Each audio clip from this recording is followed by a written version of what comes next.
Bueno,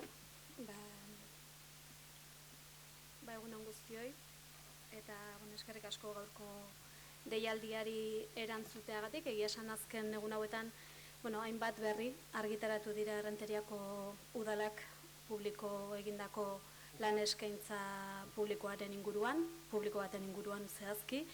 Eta udal gisa gure ikuspegia emateko deitu zaituztegu, eta beraz, horrekin aurrera egingo dugu. Dagoeneko hainbat gauza jakina dira, eta jakina den gauza bat esan ezasiko naiz, eta Errenteriako udalak azaroaren 12an onartu zuela alkate dekretu bidez, Errenteriako udalerako 25 administrari plaza lehiaketa oposizio irekiaren bidez betetzeko deialdia egitea, eta deialdiaren oinarri espezifikoak ere argitaratu zituen, udaleko lanpostuak egonkortu eta bitartekotasun tasa jeisteko azken urteetan udalak garatutako ekimenen testu inguruan.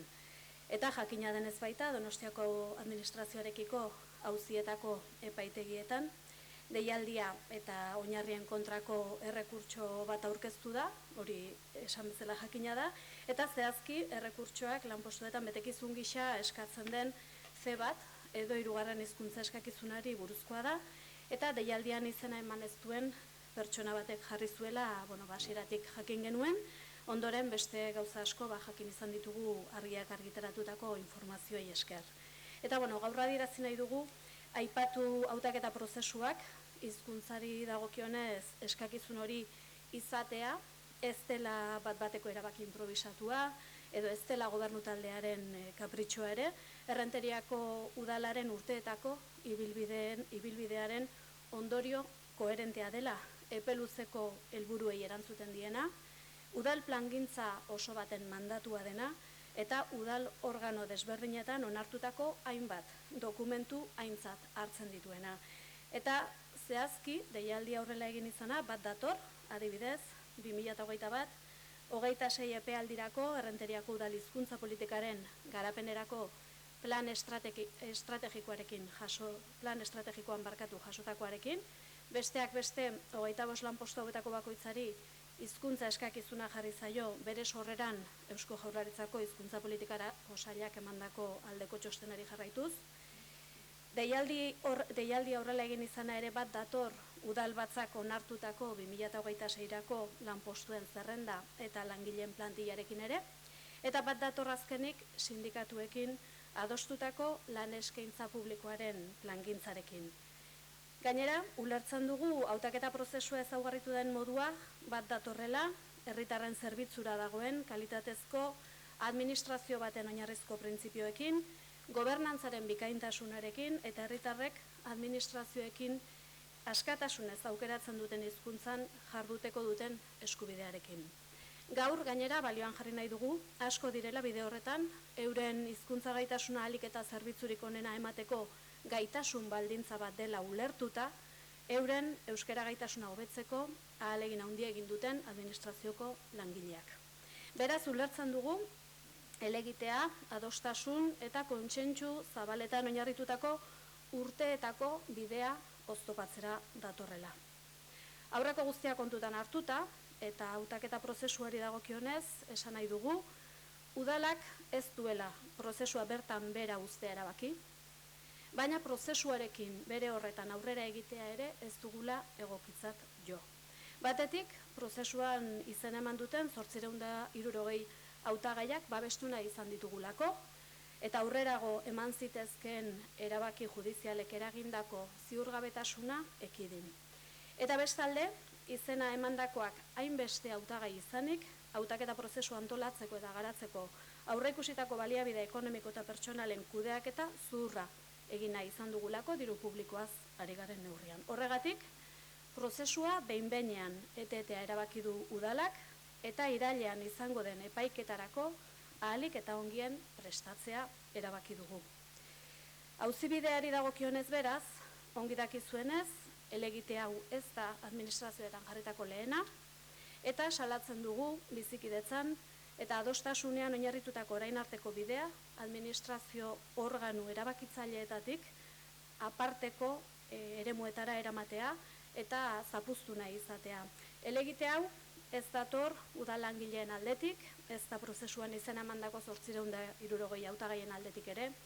Eskuartean dugun informazioak agerian uzten du helegiteak bestelako motivazioak dituela, eta agerian geratzen da kezka ez dela bitarteko udal langileen edo izena emandakoen lan egoera ere. Bestalde, uste dugu, euskararen ofizialtasunaren esanahia eta ondorioak konstituzio auzitegiak garatuta dituela, baita estatuko gainerako autonomia erkidegoetan ere, eta ez dela ulergarria euskara eta euskal hiztunak jasotzen ari diren tratua. Katalunia, Valentzia edo Galizia bezalako estatuko erkidegoetan, guztietan eskatzen da, enplegatu publikoek beren erkidegoko bi hizkuntza ofizialak jakitea, betetzen duten lanpostuaren funtzioei eta zereginei dagokien mailarekin, eta hori guztia konstituzio auzitegiak berretsi du hainbat epaietan. Horregatik, ez dugu ulertzen, zergatik izan behar den deialdi hau edo Euskal Autonomia Erkidegoan helegitea jarri zaizkien gainerako administrazioetako deialdiak araubide horrekiko salbuespena. Uste dugu, administrazio aurreratua eta berdintasunean oinarritutakoa izateko, orain arte jorratutako bidea zuzena dela, uste dugu zuzena eta egokia dela 25 administrari hauen hautaketa prozesua planteatu den modua, eta horregatik iragartzen dugu, bitarteko guztiak jarriko ditugula, eta auzibidea agortuko dugula, helegiteak aurkako ebazpena izan dezan, eta deialdiak aurreikusitako baldintzetan aurrera egin dezan. Ez dakit gaztelaniazko hitzartzerik behar duen inork,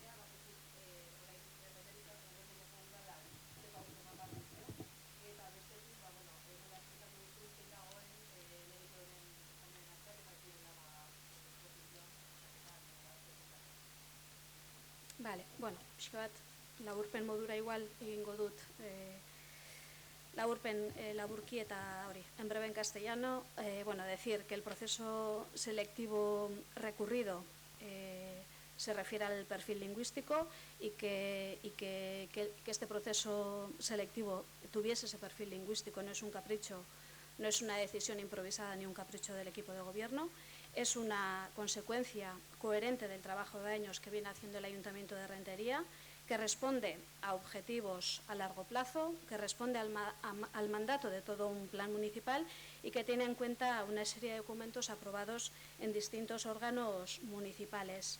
Entendemos además que la forma en la que se ha caracterizado el proceso selectivo responde a los principios básicos de una administración de calidad, al servicio de la ciudadanía y a la excelencia en la gobernanza, así como al derecho de la ciudadanía a relacionarse con las administraciones en la lengua que elijan libremente. Por tanto, entendemos que el recurso viene a entorpecer el camino realizado hasta ahora, un camino, además, que consideramos que se ha realizado en base a consensos y acuerdos amplios. Bueno, por todo lo expuesto, decir que el Ayuntamiento no ha decidido dejar sin efecto el proceso, pero tampoco ha tomado la decisión de continuar con el mismo, por una parte porque hemos querido evitar incertidumbre a las 860 personas inscritas en el proceso y por otra parte hacer un uso responsable de los recursos municipales. Por ello, el Ayuntamiento ha decidido suspender temporalmente el proceso y prepararse lo mejor posible para el juicio que se celebrará en septiembre. Denunciamos la acción organizada de entorpecer el camino realizado hasta ahora, basado en la convivencia, el consenso y el acuerdo amplio, y de hacerlo además fuera de las instancias de debate y decisión políticas. También queremos señalar que en otras comunidades del Estado, como Cataluña, Valencia o Galicia, en todas ellas se exige que los empleados, que los y las empleadas públicas conozcan las dos lenguas oficiales de su comunidad, con el nivel correspondiente a las funciones y tareas del puesto que desempeñan, y todo ello ha sido refrendado por el Tribunal Constitucional en varias sentencias. Por ello, no entendemos por qué esta convocatoria o las convocatorias del resto de administraciones recurridas en la CAV deban ser una excepción. Creemos que el camino hecho hasta ahora es el acertado. Si queremos una administración avanzada e igualitaria, creemos que es correcta y oportuna la manera en la que se ha planteado este proceso de selección y por ello Anunciamos que vamos a poner todos los medios y que vamos a agotar la vía judicial para que el recurso al proceso tenga una resolución negativa y para que la OPE hecha pública por el Ayuntamiento pueda seguir su curso en las condiciones y en los términos previstos. Eta hau esan da, nahi baldin baduzue galdera tarako txanda bat irekiko dugu, baldin eta galderarik baldin badago behintzat. Bai, egunon.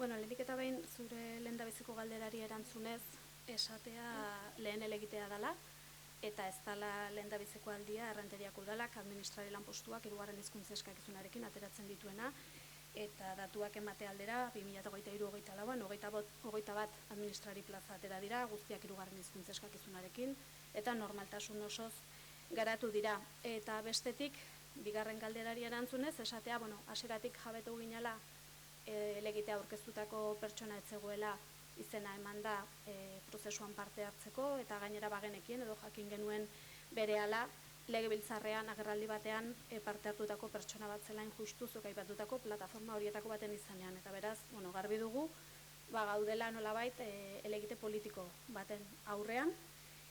Eta, eskubidei dagokienez, guk uste dugu enplegua eskubidea dela, enplegurako eskubidea badugula, administrazioan egiteko eskubidea berriz ez dugula.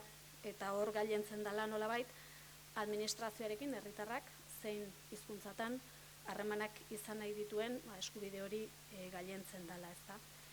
Beraz, hoxe nire aldetik.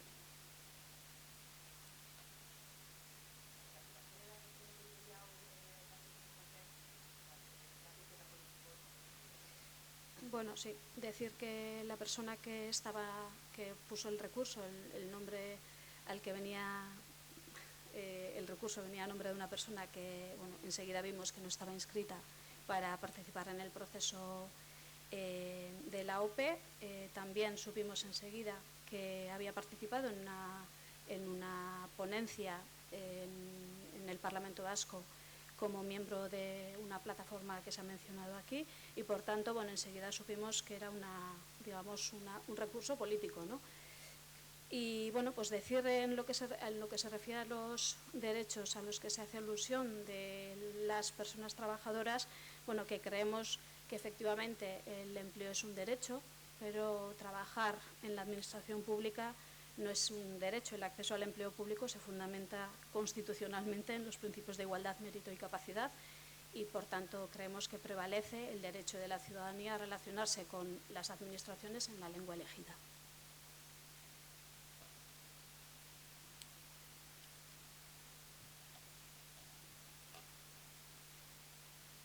Besterik? Ez? Oso ondo. Mila esker guztioi etortzeagatik.